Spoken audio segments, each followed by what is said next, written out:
So as everyone's settling in, I'm just going to welcome everyone. I am Meg Staloff. I am the Program Manager for the Southern Vermont Economy Project at Brattleboro Development Credit Corporation. And it's my immense pleasure to welcome everyone here today for our 7th annual Southern Vermont Economy Summit. This is literally like the Christmas day of my professional year, so love it. There's a lot of preparation that goes into it, and then it's just like joy all day long. So it's wonderful to see you all here. So in keeping with that, I'm just going to begin with the words of gratitude. So starting from my really brilliant colleagues at BDCC and BCRC, who help make the program for this day. We'll just why is that not working? There we go. So a lot of partners go into the Southern Vermont Economy Project, and I would love to claim full responsibility for this wonderful program, but in fact, it's everybody on the team that does this. We started meeting back last September, for real, and throwing around ideas about what we wanted you to hear, what we wanted to hear, and people that we would love to bring to Southern Vermont. So that kind of comes back and forth a few times and then becomes the program that you see today, which I hope it's hard to decide which session to go to if we're doing our job right. So also on that note, I have to thank all the speakers, so our panelists, our moderators, our session leaders. They put an immense amount of time into preparing for this event, so we really thank them for that, and some of them have traveled from afar, so really huge thank you to all our speakers, panelists, and moderators. I also want to thank all the BDCC staff who put in the day here, checking people in, making sure things run smoothly. So if you see them, they have light blue ribbons on their badges. Say thank you to them. And also, this is my sort of Taylor Swiftian thank the fans moment, because really what makes this event is all of you. Literally, if no one bought a ticket, we could not have an event. So thank you for doing that. Thank you for being here. Thank you for bringing your curiosity. Thank you for supporting this event. I'm just curious, how many people here may have been at the first Southern Vermont Economy Summit in Stratton in 2017? I was there. We have quite a few. Okay, and how many people are here at the summit for the first time? Oh, that's amazing. Well, welcome to all of you, and we hope you'll come back next year. This year, we're proud to say, is the first year that we've officially doubled the attendance from that first year. So it's a big day. So thank you so much. I'm especially going to thank some of the people that drove a pretty long way to be here today. So I know we have staff from our state agencies. We have federal and state funding partners who are here. We have staff from our federal congressional delegation here.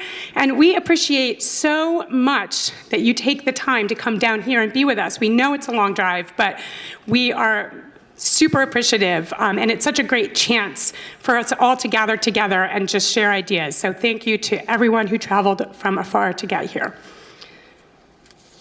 Okay, so next up, all I have left to thank is our sponsors, and they're listed on your table. But without our sponsors, truly, we could not start planning next year's event tomorrow, which we will. And so that base of support from those people in our community makes all the difference to this event. So we really thank them. We're very grateful to their support year after year.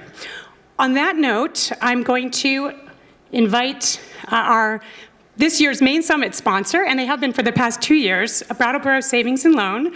So President Deb Stevenson is going to come up and say a few words about being a local bank in our region and what this event means to them, and just shares her thoughts about our economy.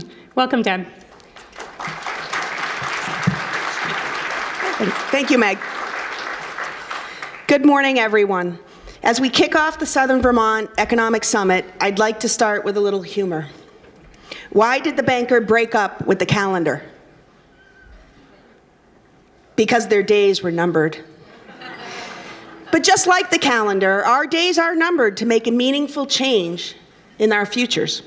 I'm Deb Stevenson, President and CEO of Brattleboro Savings and Loan, and it's an honor for us to sponsor this event. Our bank has been a proud part of this community for over a century, and we're committed to supporting the resilience and the growth of Southern Vermont. Today, we gather to explore how we can meet the challenges of tomorrow. This is a broad theme, but let's focus on a few key areas: resilience, working regionally, and the power of regional planning. Resilience is the heart of what makes our community strong. We've faced economic shifts, natural disasters, and now a pandemic, yet we've come through each one stronger. Our ability to adapt and bounce back is a testament to the spirit of Southern Vermont. At Brattleboro Savings and Loan, we take pride in being a cornerstone of this resilience. Whether it's providing loans to small businesses, supporting local housing initiatives, or offering financial education programs, we're here to help our community thrive. Working regionally is another crucial aspect. No town or city can thrive in isolation. By collaborating across borders, pooling resources, and sharing ideas, we can create a stronger, more vibrant region. We've seen the benefits of this approach in the past 5 years, particularly in the areas like immigration support, raising wages, and expanding broadband access. Speaking of planning, the Comprehensive Economic Development Strategy has been instrumental in helping identify what truly matters to this region. It provides a roadmap which helps us focus our collaborative efforts on creating meaningful change.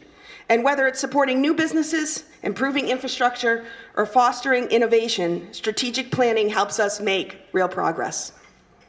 So looking ahead, we have the opportunity to build on our successes, and we need to continue supporting immigration and immigration, as a diverse population is essential for a dynamic economy. We must also keep working on raising wages, ensuring everyone benefits from economic growth, and expanding broadband access remains crucial in today's digital world. Connectivity is the key to opportunity. So at Brattleboro Savings and Loan, we are committed to being part of these solutions by working together, sharing our ideas, and supporting one another. We can build a resilient, thriving Southern Vermont. Thank you, and let's have a great summit.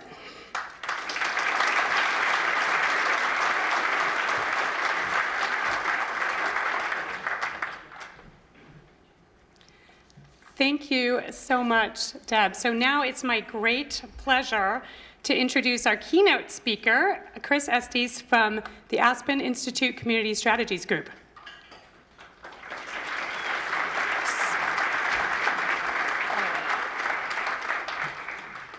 So Chris, we had started following the work of Aspen CSG in our office about a year and a half ago, and really connected with a lot of their concepts, particularly the rural hub concept.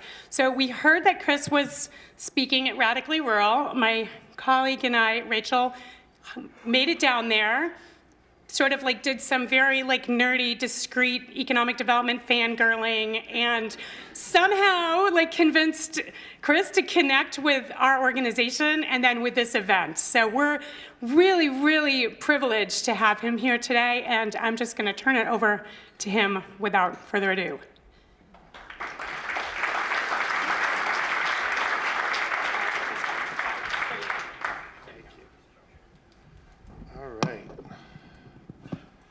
I'm going to walk and talk. I do better than standing behind a podium.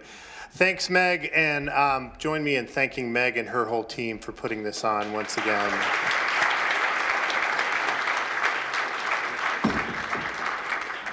That's why you always carry a travel mug. So it's a real pleasure for me to be here.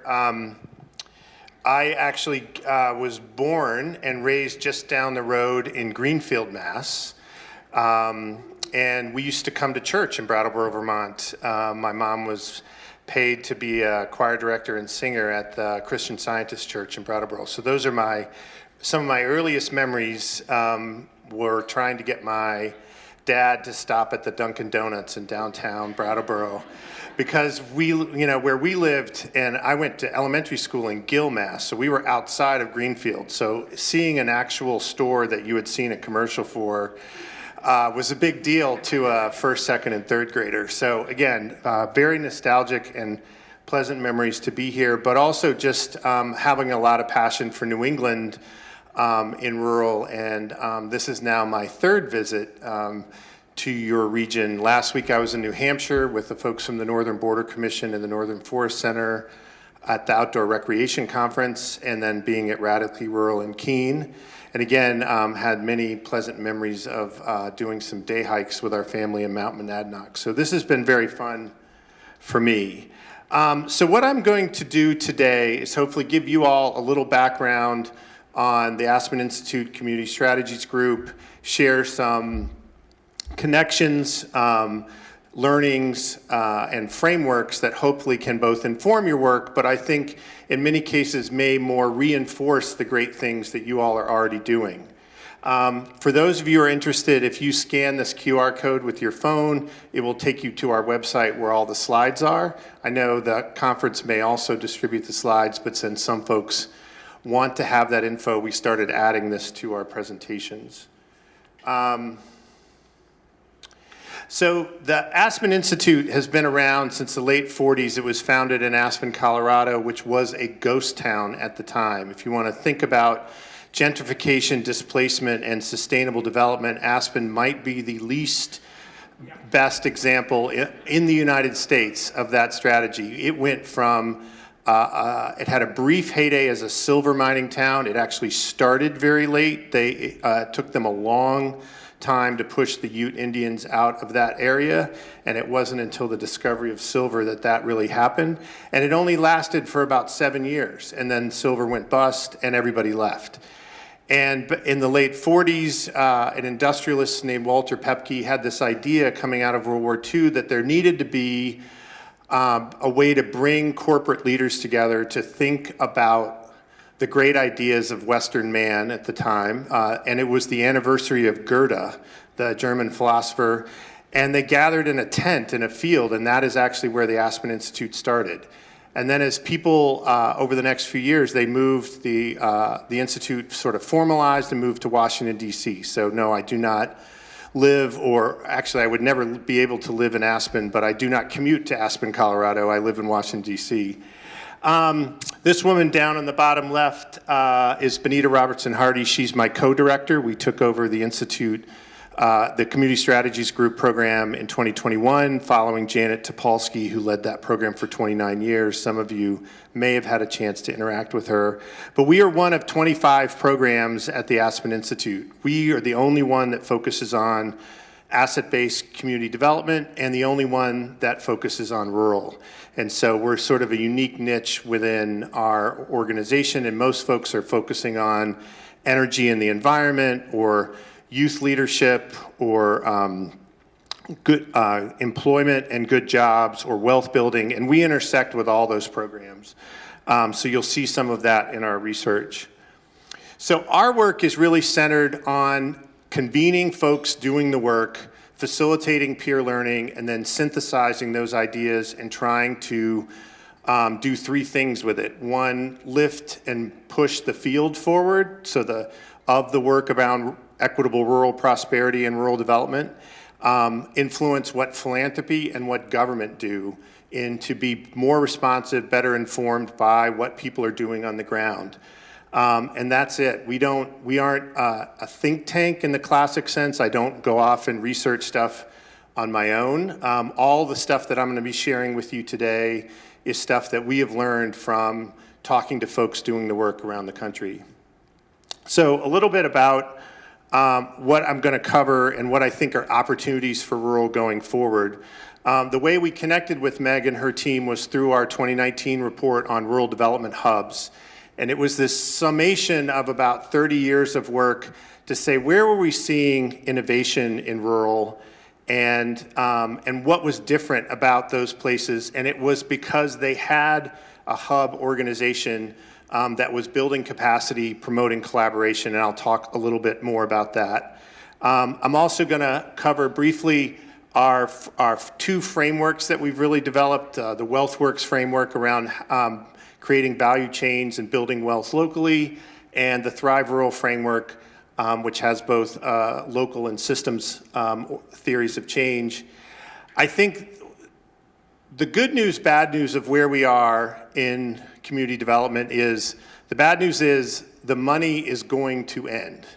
The surplus, how many of you heard the words unprecedented opportunity over the last 4 years?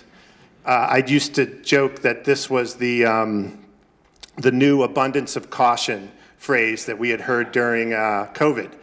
So we had this frenzy of opportunity to try to get a lot of investment out. I give the administration a tremendous amount of credit of trying to get money to rural, wanting to intentionally, but when you're moving that fast, it just doesn't work very well. We took a field of work that we had really underinvested in since the Great Society investments of the late 60s and early 70s and tried to put a bunch of money into it to get quick turnarounds because the political expediency of the way our allocations programs work in this government, in our democracy, is you have to show impact within 2 to 4 years. So it's like you have to design a program, create rules, get it out the door, and show something, and that's really not how you would ever design a program for impact and transformation. So it's been hard. The fact that it's ending is a challenge in some ways, but we have a tremendous amount of information about what worked, what didn't work, and what needs to change, and I think it's really our mission as a field to be able to connect with state and federal governments on what needs to change over the next few years with the existing funding so that we can do a better job of supporting capacity building, a better job of making the right kind of investments, and most importantly, normalizing and understanding what's different about rural and small towns from major metros and suburban areas. We cannot have a one-size-fits-all development, and that means that USDA RD is not the only one who understands rural, and that's a pretty big shift. And again, I give the administration credit for creating rural desk officers in each agencies, but there's still a lot of work to do there. Finally, I will talk a little bit about some tips for what we've learned about how to measure success in rural differently.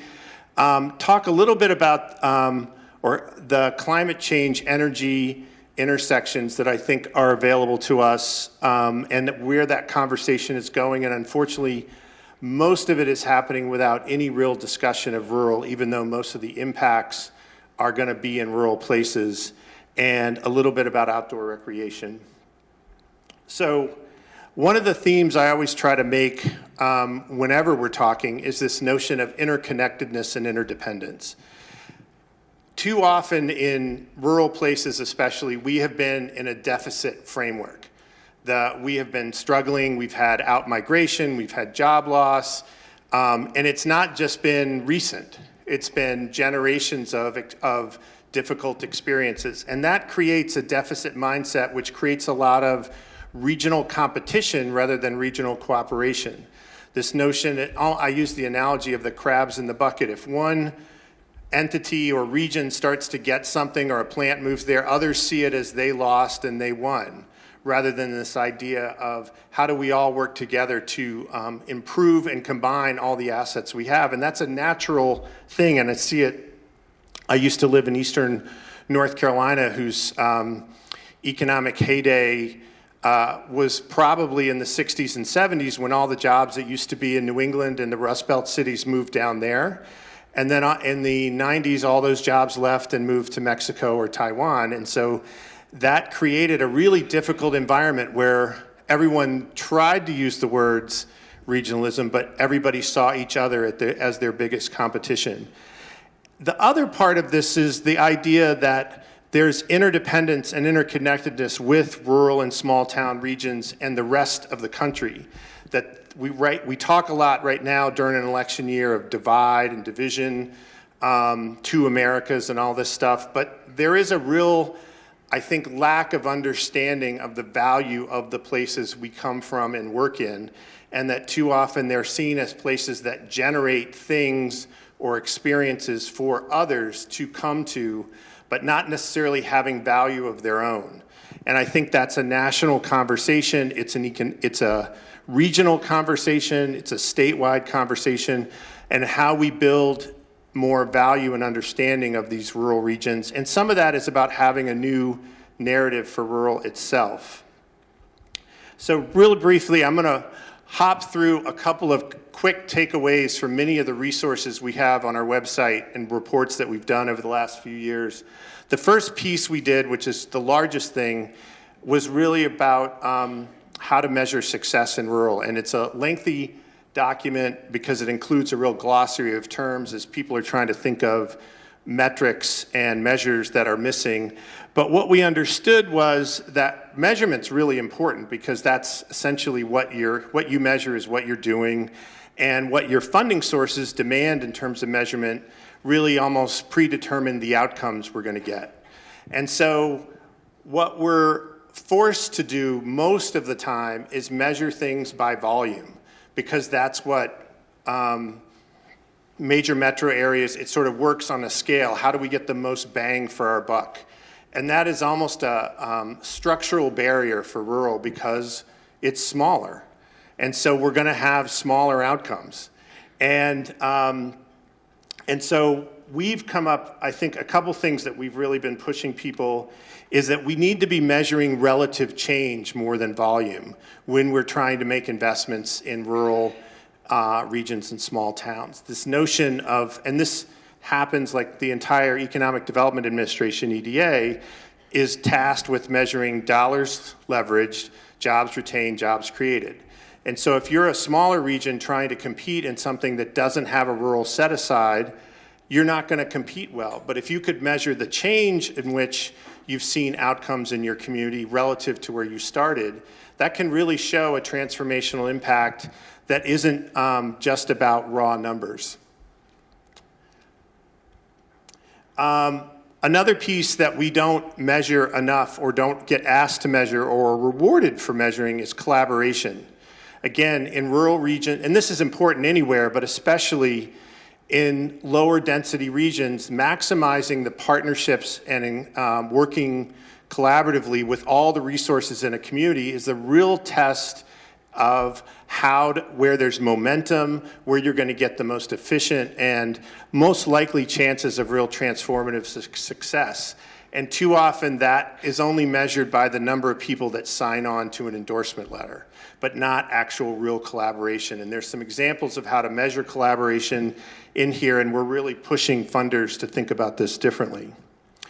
Finally, and these, you'll notice the numbers, these are all principles that are in our report. Under each principle, there's a set of recommendations for the field, for practitioners, for government, and for philanthropy. And so it's much too long to try to feature. But momentum is another one that is really important in rural places. Too often, we have struggled with the level of investments that are needed because we were treated as everybody should get the same amount. This sort of spread it around thing, which sort of satisfies politicians because every district is getting something, rather than saying we're going to invest in places that have demonstrated momentum because we know that's going to have more impact, and then we can be supporting those efforts and then thinking about those strategies for those communities that don't have momentum yet and how they may need different kinds of investments and opportunities. A big part of our work over the last few years is this linkage between health equity and rural development. Again, too often in rural, the most of the focus is around employment, and that rural regions in the US generally have the most negative health outcomes for their public health outcomes for their populations, and thinking a lot about how to link these two. And in fact, most of our funding right now comes from the Robert Wood Johnson Foundation, which is the largest health funder in the country. And we have two reports coming out, one that will probably be released in the next month, looking at what will it take to better align the fields of health and well-being in rural development. And then one about a month later that Melissa Levy, who's here somewhere, Melissa, raise your hand back there, who's a local Vermonter, who is our writing partner on, which will look specifically at how to connect the local level efforts to do development and wealth building with health equity and well-being, and we're excited to share those with you all. The other pieces I'm just going to touch on, last week I mentioned I was in the outdoor rec conference. And outdoor recreation is a national conversation happening in rural. It's obviously been something in New England that's been prevalent for a long time, partially, I think, because many of your manufacturing jobs left earlier than in some other places, and so you've had to pivot and think about how to maximize. But the challenge is that when you're operating from a deficit framework, people tend to fixate on the volume of how do we get more people to come without necessarily thinking about what's going to happen when everybody does come. And I think everyone in the outdoor rec space and places and rural places in general suffered this sort of awareness during COVID when a whole lot of people showed up and it kind of overwhelmed everybody's infrastructure. But this is also sort of the Aspen, Colorado ski town kind of conundrum that we're standing in, literally. That places that have these amenities that draw people not just to visit, but to stay or own second homes quickly become unlivable for the workforce. And so they really require different land use decisions and thinking about how do we keep the wealth local to our community and not have everything owned by outside funding, because it's going to have much greater economic impact in our region when the wealth is local. That doesn't mean that private equity is evil or that you can't have anything owned by anybody else, but we've not really ever had a balanced attempt at that. It's been more, oh, these people want to bring money or buy things or bring a chain here, that's great. We're happy to have the investment, without necessarily recognizing that, 10, 15 years later, when your mom and pop sell, they're not selling to another local person, they're selling to a group. And that you start to get that cumulative lack of wealth circulating in your community. Another thing with outdoor rec that's, I think, highlights a lot is this regionalism, the linking of amenities and resources and getting people to think about their investments and their strategies regionally rather than pitting, in a sense, a tourism mentality of kind of pitting people against each other. Visit us, not there, who's got the better signage.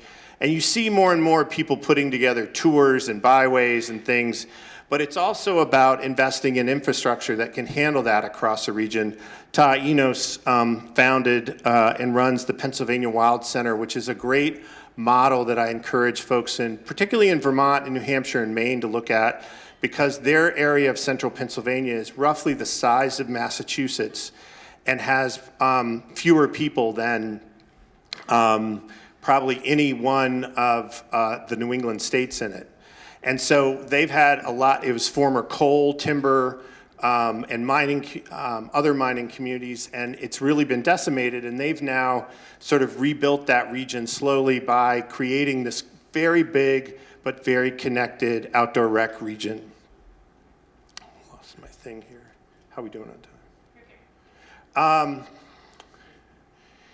And then finally, one of the things that doesn't get often talked about, the two things that don't get talked about until they're a crisis are housing, because we don't want to have the land use battles early. We want everybody to get along. And the real fight comes when everything gets expensive. And I always tell people, once the land is expensive, everything is so much harder. So the more you can do on the front end. And the other is that we are generally, if you're particularly, I think of Vermont this way, but if you're in a state where people are like it the way it is, the idea of building more has its own inertia attached to it. And yet we want more people to come. We want people to be able to afford to work here. And that's going to involve building and different land use. And those things are in conflict, and that's hard. But it does really take that intentionality of how are we going to do this and how are we going to keep that permanently affordable. When I started working on affordable housing work in North Carolina in 2012, none of the rural parts of my region or the South ever talked about real affordability. They talked about housing quality. Like, there was a lot of substandard housing? Did people have adequate plumbing? Transportation issues maybe. And now every community we talk to, the top three things are jobs, housing, and youth. And if you go beyond that in different places, it's childcare and infrastructure. And I think that's pretty common among almost every place in the nation. But it is really important in places that have a predilection towards not wanting to see too much development happen to understand this problem with housing affordability is only going to get worse, particularly because more people are going to want to buy second homes and other things that don't add to your workforce stock and actually make it harder because you've only got so much land you can build on. And if it starts going to where the market wants to go, which is the biggest return, you're going to have even less land. So this other issue is access. Like, how do the people who are from the region get to access the amenities that are there? And this is not just a ski mountain. I'm just talking like recreation trails, mountain biking, access to the water. A lot of those things have high barriers to entry. Buying a mountain bike, you know, when I started mountain biking in '91, I think I bought my first bike for $300 maybe. And now I bought a hardtail mountain bike, which is for $2,000 2 years ago. Like, that's the most basic, you know, and the full suspension bikes are $5,000.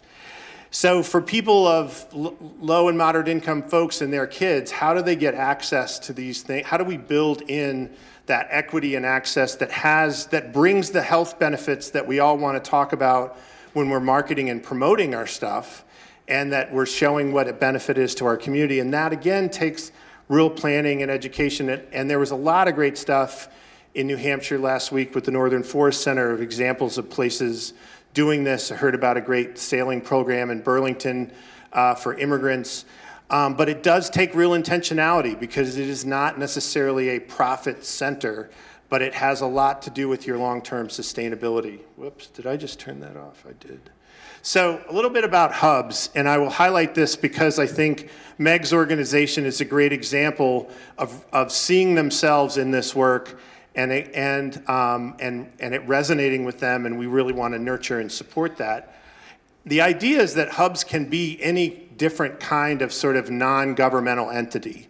Governments usually can't be effective hubs because they're limited in terms of how impartial they have to be. It's tougher for them to pick winners and losers in the sense of who they can partner with. But hubs really do a couple of key things, and I should add there's actually 12 characteristics that go with this, but I'm shorthanding it for you today. But you can see collaboration is the essential way of being and doing. Like, you need somebody in the region who is always focused on building relationships, building trust, and fostering collaboration, and can tolerate risk. That's another key element.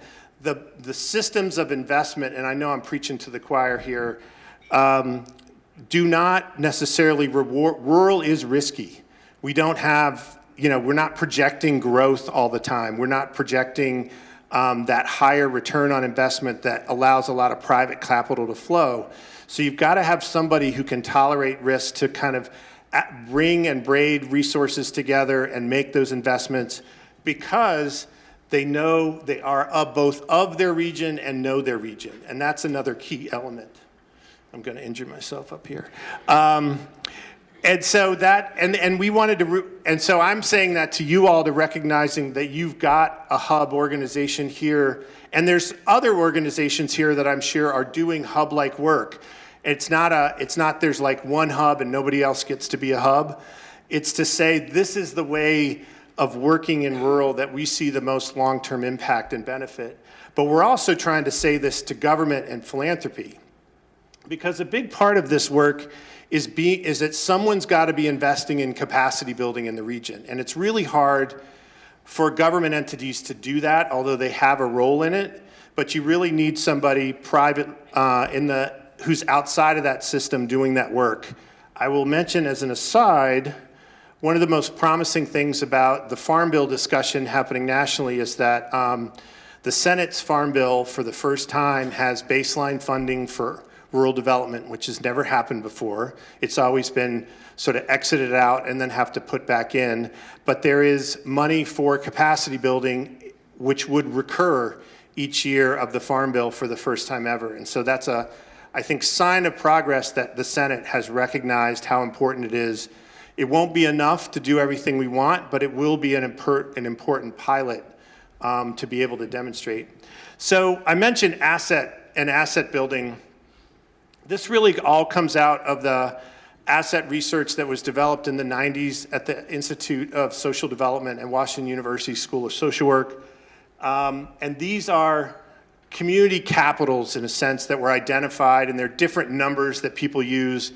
Aspen CSG worked with a group of practitioners in a community of practice that Melissa is currently leading and has been involved in, and you will get to hear more about this in her workshop later today.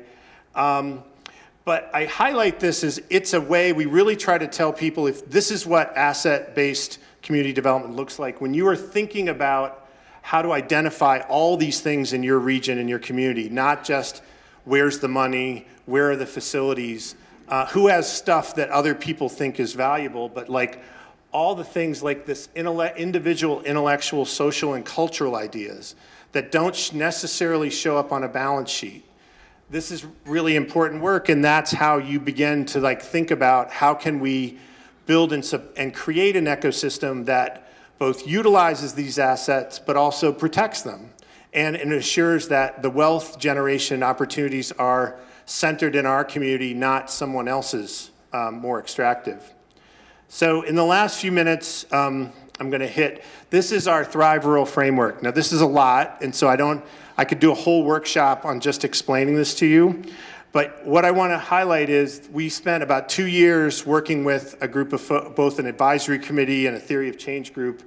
And it came up with 2 elements. This is the local level theory of change, things that are within the control of the community, and the systems level theory of change, which is things that are outside of what we call the direct line of sight, but obviously influence what happens in places. And each one of these is a building block. And so if you go to our website, you can go to each one of these building blocks, whatever resonates for you or your work, and you will find both academic research around why it's important, as well as practical applications, reports, case studies, and other things. So it's really to say, this is not a playbook. This is not a recipe in a sense that you start here and work across. It's really a way of organizing of things that what we like to call a way of thinking and doing. So that, and I think what's valuable or useful is that many times when we're in kind of a deficit framework, we're like, we've got a lot of issues, we need to do something for good reason, like people are sensing folks, the difficulties we're experiencing. We tend to jump over here where the resources and productive action are. How do we get money? How do we build an infrastructure? And it can end up being fairly top down. And I think most of rural has had that experience. Maybe less so in New England. You all have a much stronger tradition of town meeting and people able to voice their ideas. When I was working in the South, it's the exact opposite. The tradition is very much that there are a few people with power and have had power for hundreds of years, families, and they basically make the decisions. So what I like to tell people is, in order to get here, you have to spend some time in this voice and power space, and then this design space, because designing for everyone to thrive is not a simple thing. You know, it sounds good, but that idea of like, how does everybody show up and benefit from what we're doing in our community, that takes a lot of intention. This valuing rural stewardship as a systems issue is this idea that the people have lived in rural places and stewarded those resources haven't been valued in the decisions about how we're going to like protect or extract them. The parallel or the analogy I would use with that is right now in our conversion to electrical energy economy has involved a lot of battery, both with electric cars and trying to move to energy storage. Well, those batteries take lithium, and lithium has to be mined out of the ground. And lithium's not going to be mined in New York City or San Francisco or Boston. It's going to be mined in rural places. And right now, energy companies are buying lots of land in rural places to extract this. So the question is, how are we going to do this differently than the way we did coal? How are we going to protect those regions and those people while still they may create well-paying jobs, and that's for something we need, but there's still ways to do that differently. Finally, excuse me, A couple things that I've talked about that I want to close with. I talked a lot about this idea of how we think about rural in this interconnected, interdependent space. And that really leads to this idea of we need a new narrative for rural. The narrative for rural is largely two things, and they're kind of paradoxical. One is, and I think the folks in Vermont can appreciate this, the sort of hallmark Pine Tree, Vermont mythical town that you want to visit at Christmas time to meet up with your old high school boyfriend who runs the Christmas tree farm, or is starting a bookstore or rescuing stray dogs. Those are all real plot themes in Hallmark. And I mention it to you all because Vermont has been used more than any state, I think, in those. But the other is the Rust Belt opioid kind of framework. There is people there all have issues. They're not trying to help themselves. They're deplorable. They vote against their own interests. Why should we help them? That's not where, if anybody's got an innovative idea, they're going to go to a city. And I'm sure you've heard or experienced it and I'm saying that that's not just a media bias. That's like a national philanthropy bias. That's a government bias. That's people, when we write about why rural has value, we get those in the comment session about 2 to 1.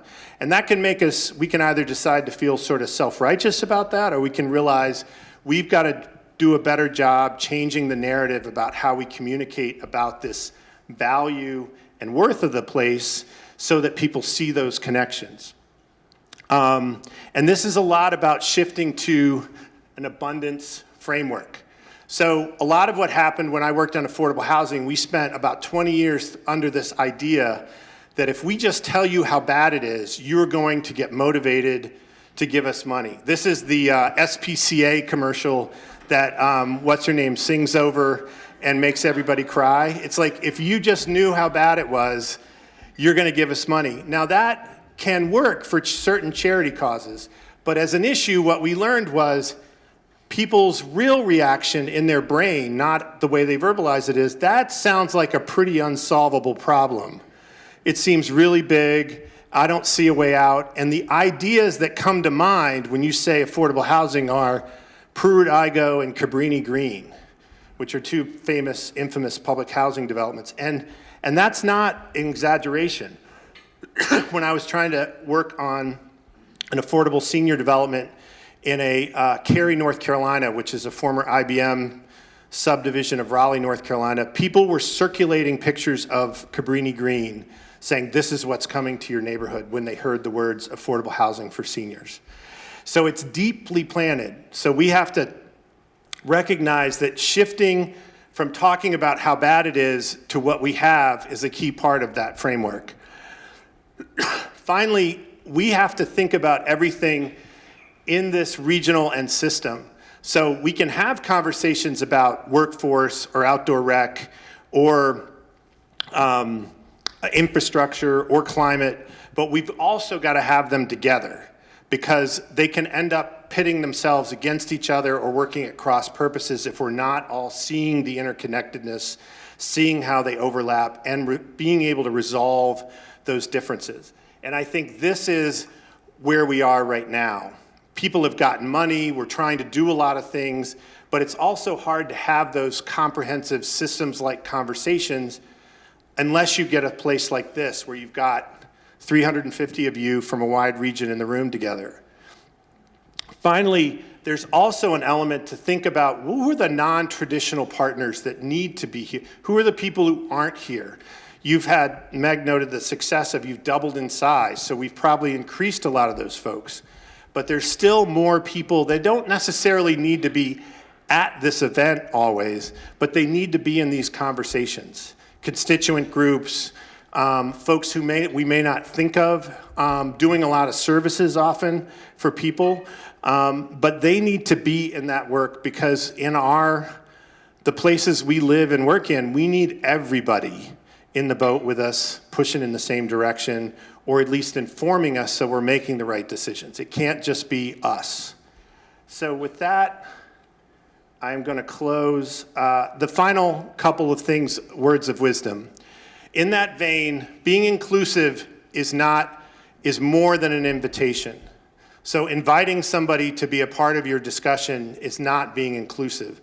It's really connecting with people and so that building trust with them and understanding where they are, and going, in a sense, to their table versus just inviting them to yours. This notion of gentrification versus displacement is a big issue. Could do a whole workshop on that. But essentially what we understand is that gentrification is bad because it pushes people out. What we have to get to the nuances, improving our communities is good, but that's going to create price pressures that we have to create pro or anti-displacement policies. So when you start with this, it sounds a lot like we don't want our places to get better because we're afraid of change, which sort of takes you out of the conversation for a lot of people who are making investments, rather than saying the most important thing is to improve these communities, but we want to make sure the people who live here and work here get to stay and benefit from that. That may sound like nuance, but I think we lose a lot when we sort of frame things, because gentrification can start saying like, you're bad, we're good. And versus like, what we want is retention and benefit.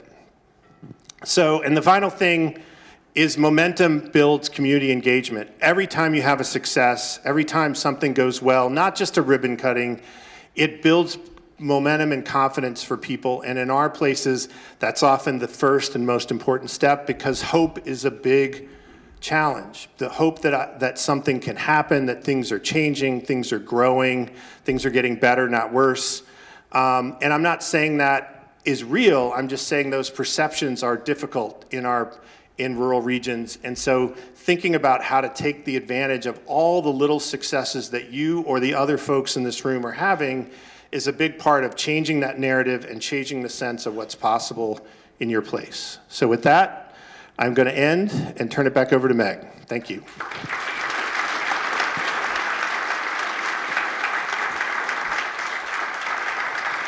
Thank you so much. I'm going to go to the next slide. If I can, while Jason is saying a few words, I just need Fred, Bill, and Adam to kind of be ready to make their way up. Or actually, just Fred at first. Fred, come around this way. Bill and Adam, you have like 5 minutes. Okay.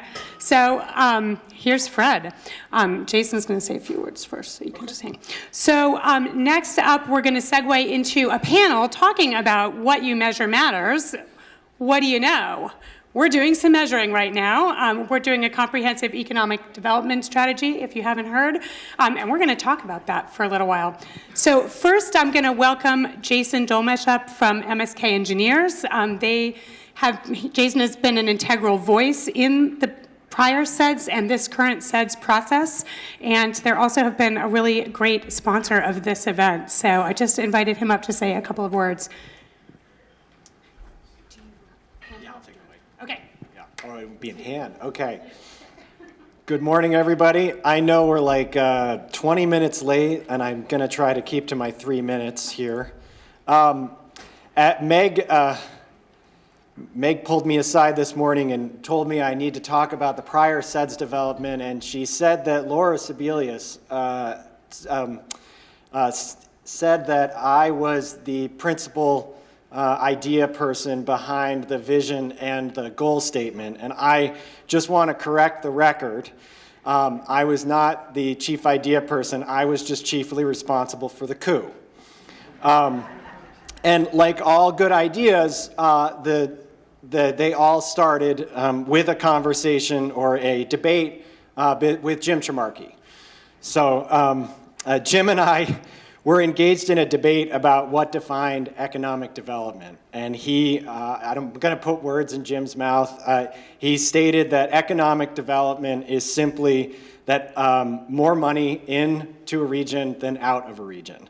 And I argued that an economy only exists if people have enough time and resources to engage in that economic activity. And I'll spare you the details of our discussion. But in the end, we agreed to agree, and we elevated two principal goals of the CEDS, which was to strengthen business and support people. with the emphasis that these principles were not in conflict, but were in fact complementary and necessary, required each other for success. The vision statement, which we workshopped with a small group, really where the, in quotes, the Southern Vermont Economic Development Zone will be the home to a resilient, creative, and inclusive community in which businesses and people thrive, is really a challenge to this region. It's Bennington, from my viewpoint, Bennington and Windham counties are really unlikely partners that need each other at the minimum fact that we make up a population who is just large enough to be its own economic zone. However, from what I experience, our energies really point in two directions. And because I'm an engineer, I can really only think in drops of water. Bennington points towards the Hudson, and Windham points towards the Connecticut. And so it's really important for us to intentionally build connections through events like the Southern Vermont Economic Summit. And in addition, being a native Vermonter myself, who my mother will never forgive, I moved across the border to New York. Vermont has a great habit of breaking our affiliations into their smallest divisible part. And I didn't grow up in Bennington, I grew up in North Bennington. I didn't live in North Bennington, I lived in Paper Mill Village. I didn't live in Paper Mill Village, I lived on Polygraphic Lane. And if this narrative is familiar to you, I will want to challenge you to change your perspective from an exclusive one to a framework of one of yes and, where we can live in the unique places within the Southern Vermont economic zone, but we are still one community. So with that, I'd like to invite Fred, Adam, and Bill up to speak in their panel. So thank you very much.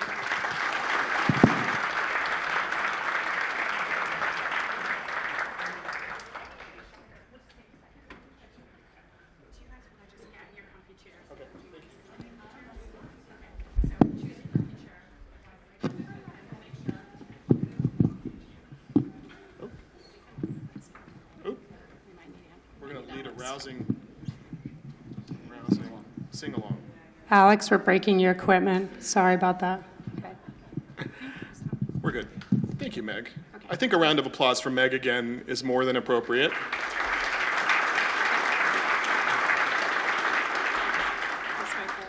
This way forward.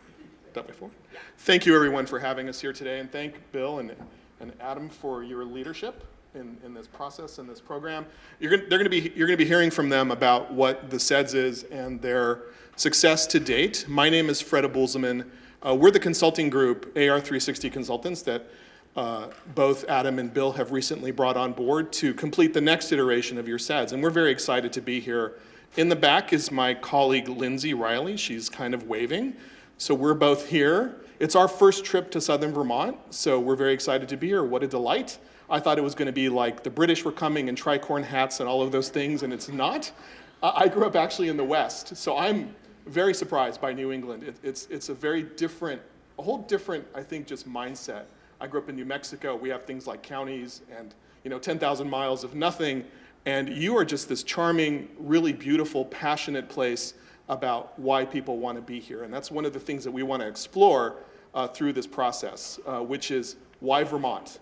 And we're going to be leading a whole session later today about the state of the region, and we're going to be asking some of these questions, so we hope that you will participate. So my whole job is to really just talk about the CEDS. So has anybody read this document?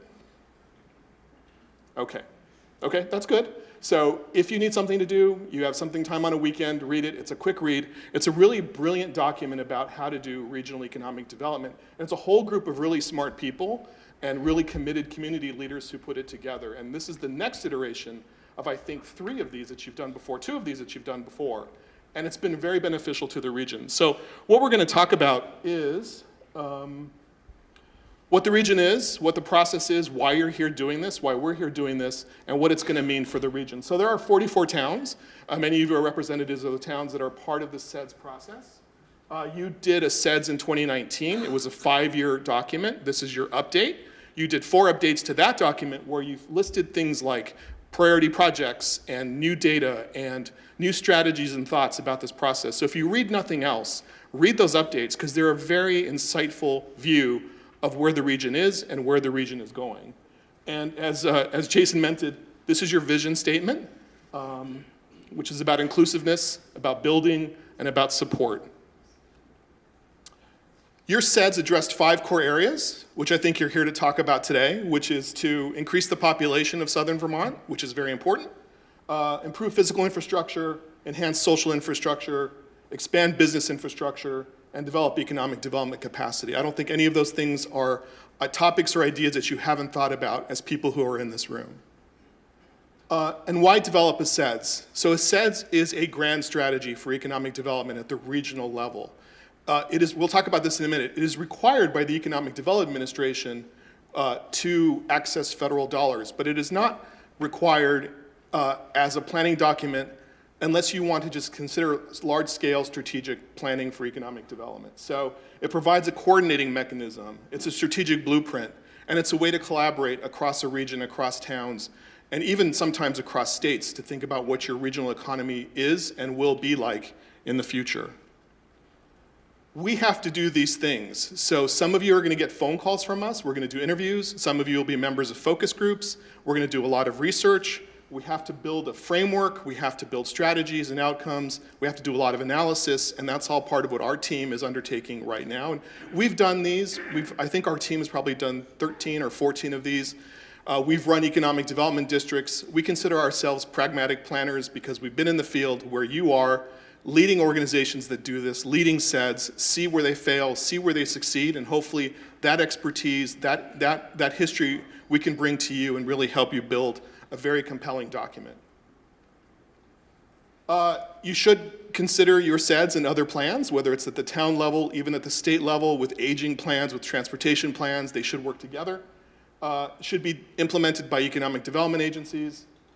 It does open funding at the federal level to the region, and it's 5 years. So in 5 years, you're going to be back, you're going to be thinking about this again, and you're going to be talking about where you succeeded and things you'd like to change.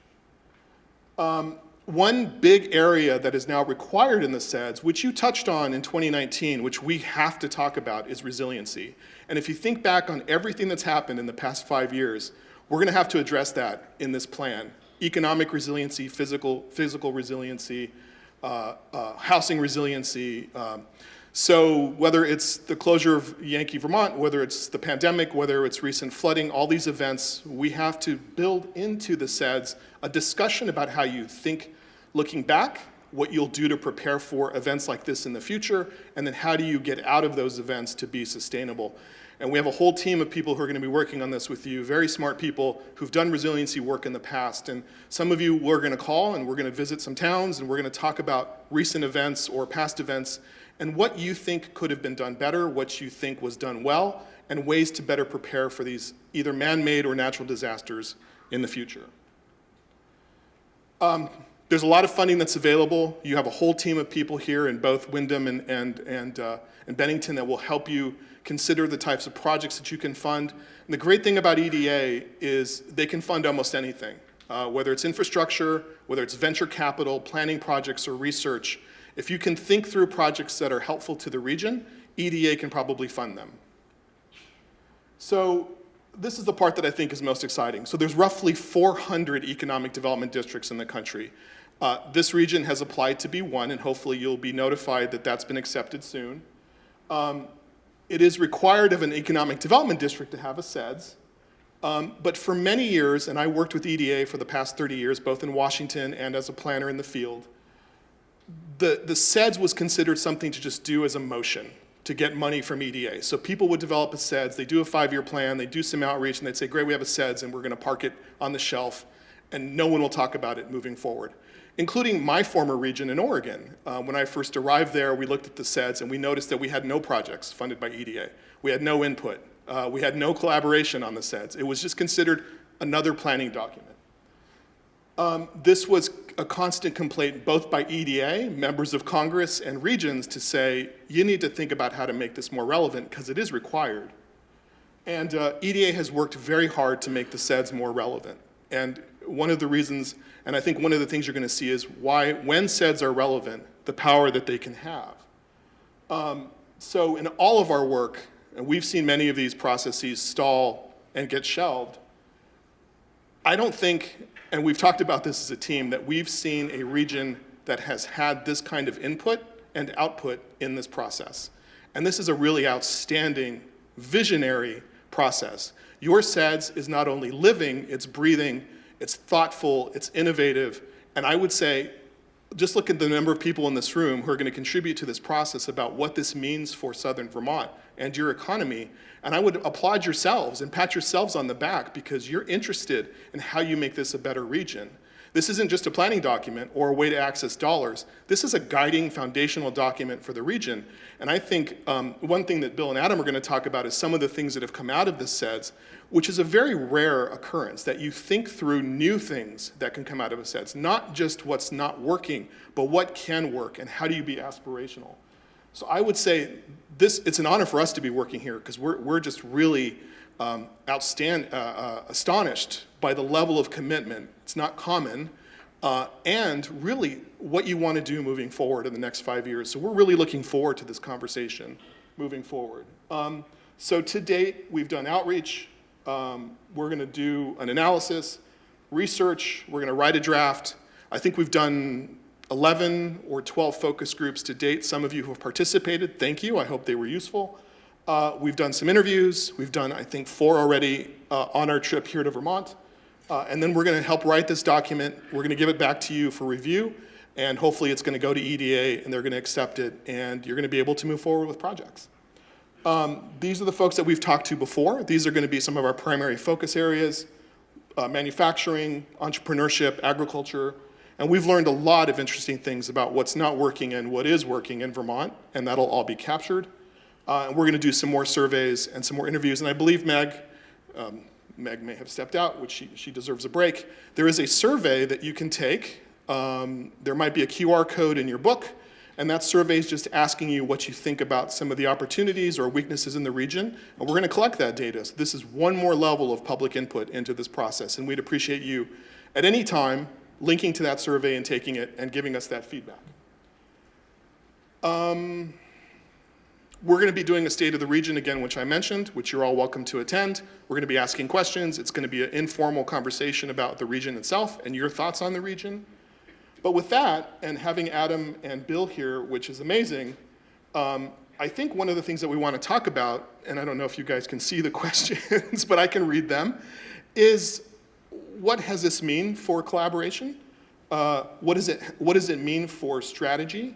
What are projects and programs that have come out of this that you've seen that have just been beneficial? Maybe even what have you thought that needs to be changed, or where did maybe it not hit the mark? And I think this is just going to be a conversational session with these two amazing gentlemen who are really leading the region. And I'm here to just maybe guide it a little bit and really hear from them about what the CEDS has meant to regional economic development. And this is us, and you can reach us at that email if you want to give us any comments if you don't want to take the survey. I'll start with Bill, and if you'd just like to maybe talk about the CEDS process and maybe how you got here and where you think you can go and maybe some projects, programs. Yeah, thanks very much, Fred. Thank you, everybody. Delighted, as Meg said, we have been a part of each of these summits. It's wonderful to see the growth over the 7 years that these have occurred. Going back even further, what is now the Southern Vermont Economic Development Zone and the Southern Vermont CEDS began in this very area with 7 or 8 folks after a particularly warm winter, wondering what was going to happen in this valley with climate change, and in particular focusing on how do we get more connectivity to the outside world, and how do we get adequate broadband into the region. So what you see today as the Southern Vermont Economic Development Zone, this summit, the Southern Vermont Economic Development Strategy, all really started with 6 or 7 people in this very area talking about how do we get more broadband and how do we plan for future, perhaps, winters with less snow. So all of that 10, 15 years ago now remains important today. Now, over that time, much has happened. The creation through some legislative leadership of the Southern Vermont Economic Development Zone, which was an opportunity really to formalize the partnership between Bennington County and Windham County. Windham County, on its own, through the Southeast Vermont Economic Development Strategies Group, had created the initial CEDS back in 2014, which was Windham County only.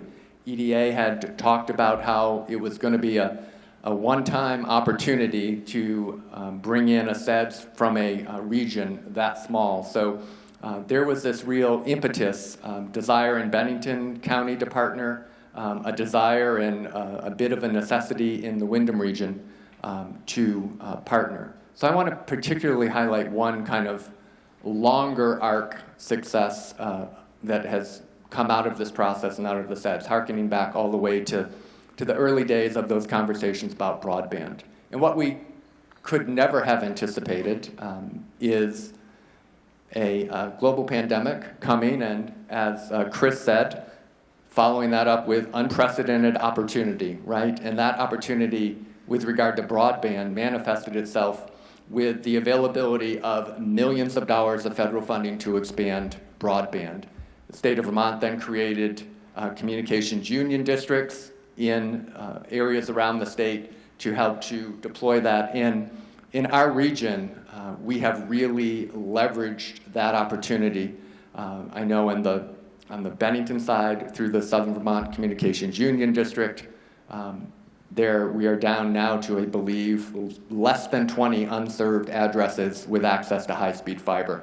I would suggest that's probably unique to any rural area in the country. So that's been a real success. And in the Windham County side, through Deerfield Valley Fiber, significant inroads are being made there as well. So what started as an idea through this collaboration and participation and partnership really is seeing some meaningful results. And that increasing need for infrastructure, and in particular broadband, has been a consistent theme throughout kind of this arc of the CEDS development process, which is now into its 3rd iteration.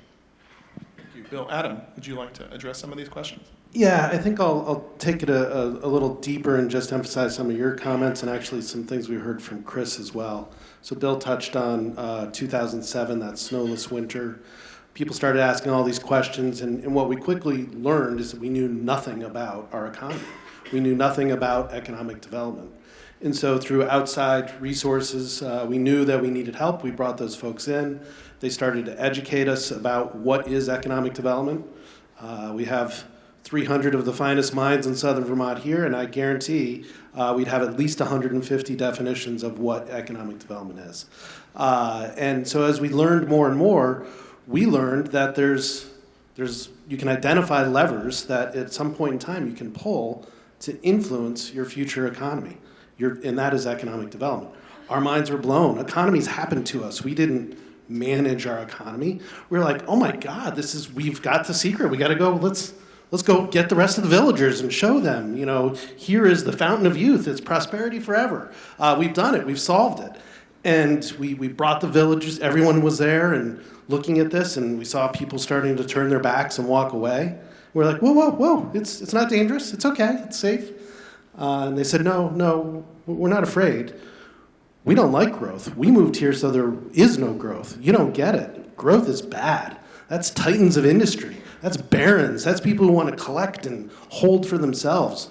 We want no growth. And, we understood that we might encounter this. I think we were surprised by the volume and just the assuredness of that position. But nonetheless, we understood that, okay, we need some perspective of that involved in this CEDS. And for me, it was at that point that I really understood sort of the value or the purpose of a CEDS process, which is education. We were ourselves learning, we were educating others what an economy is, And through that process, people become connected to those outcomes. And so we heard, the plan on the shelf, that doesn't really work. It's only through that connection to the plan that all of you will be participating in for the next 5 years that makes it a truly resilient plan and one that we can all connect to. So, for me, we also learned that we can manifest our future.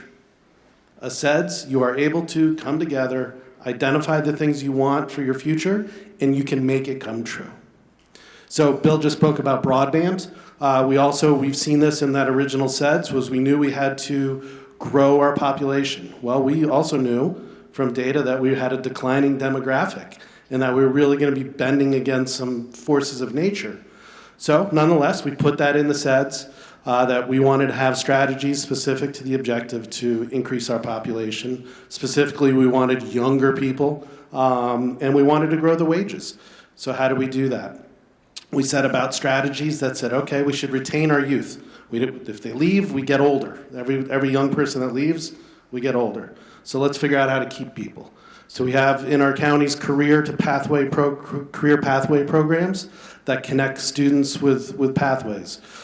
We created in-migration support systems so that people moving from other states had a network to help welcome them to the region, to understand that you can't just stand at the end of your driveway with your garbage bags and expect someone to pick them up.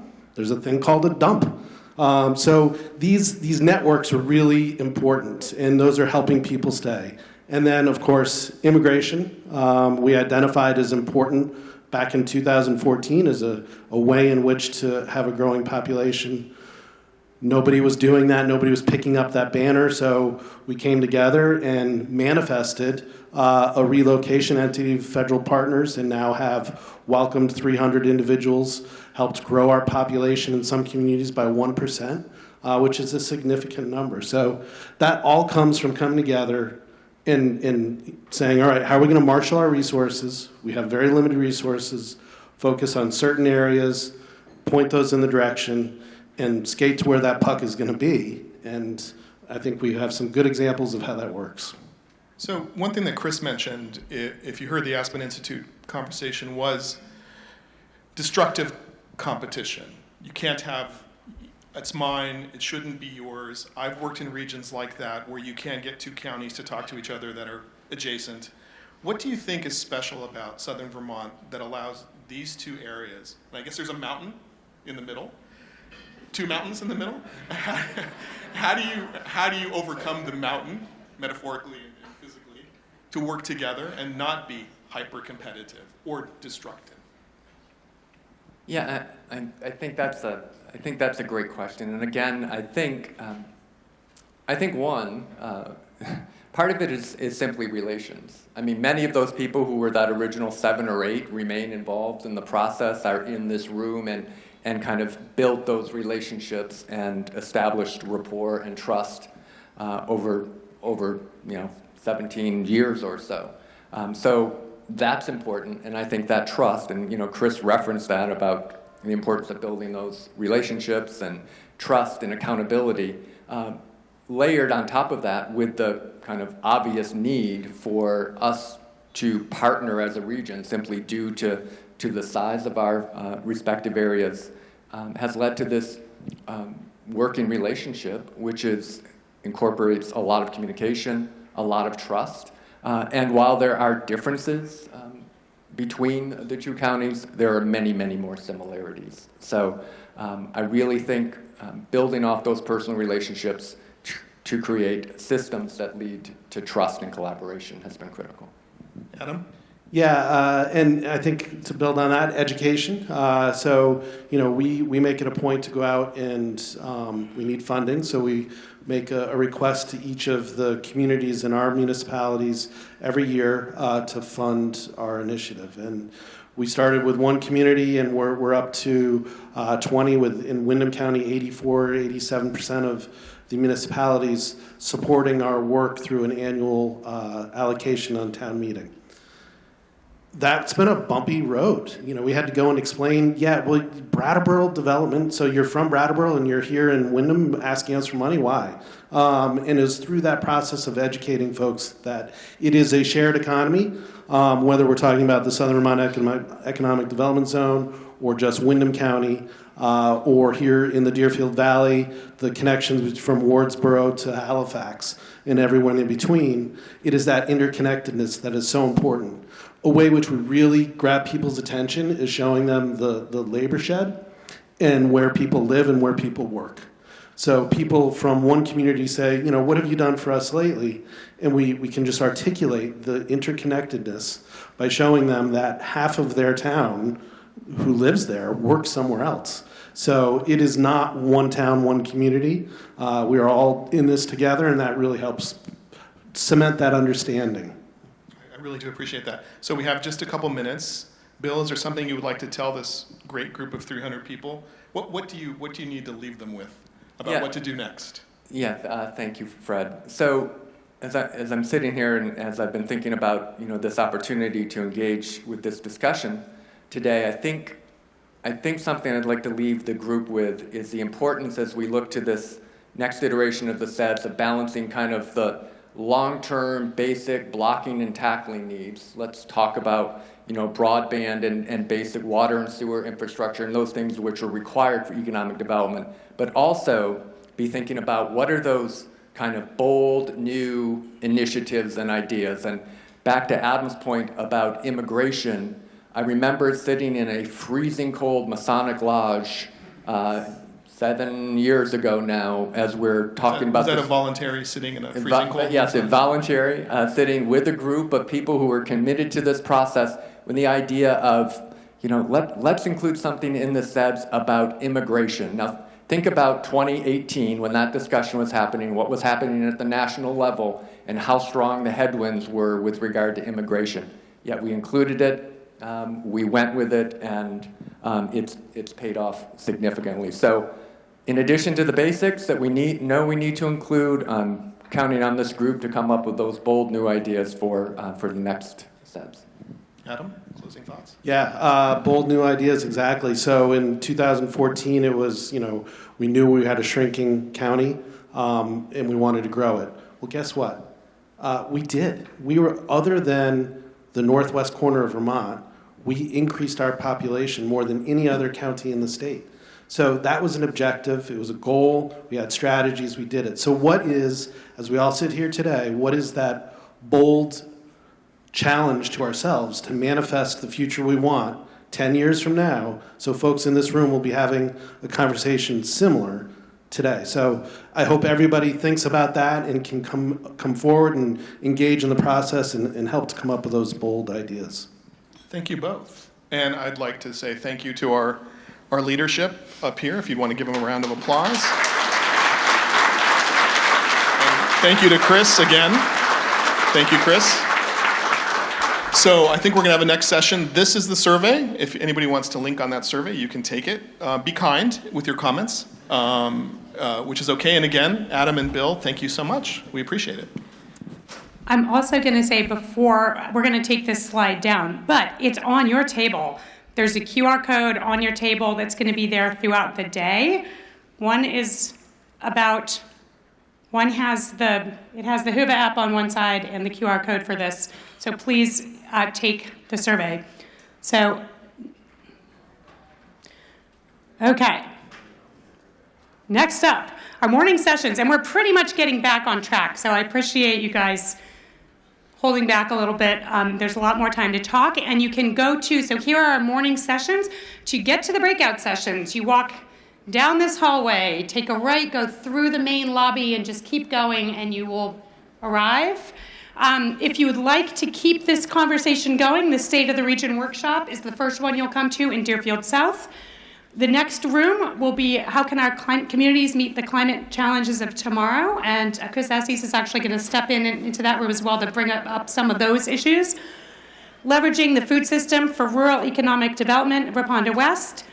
Coalition building for systems change, Raponda Central. And then Melissa Levy's going to do a wealth works-based workshop we talked about in the opening in Raponda South. So that's it. After that, we'll see you back here to honor our emerging leaders. Enjoy.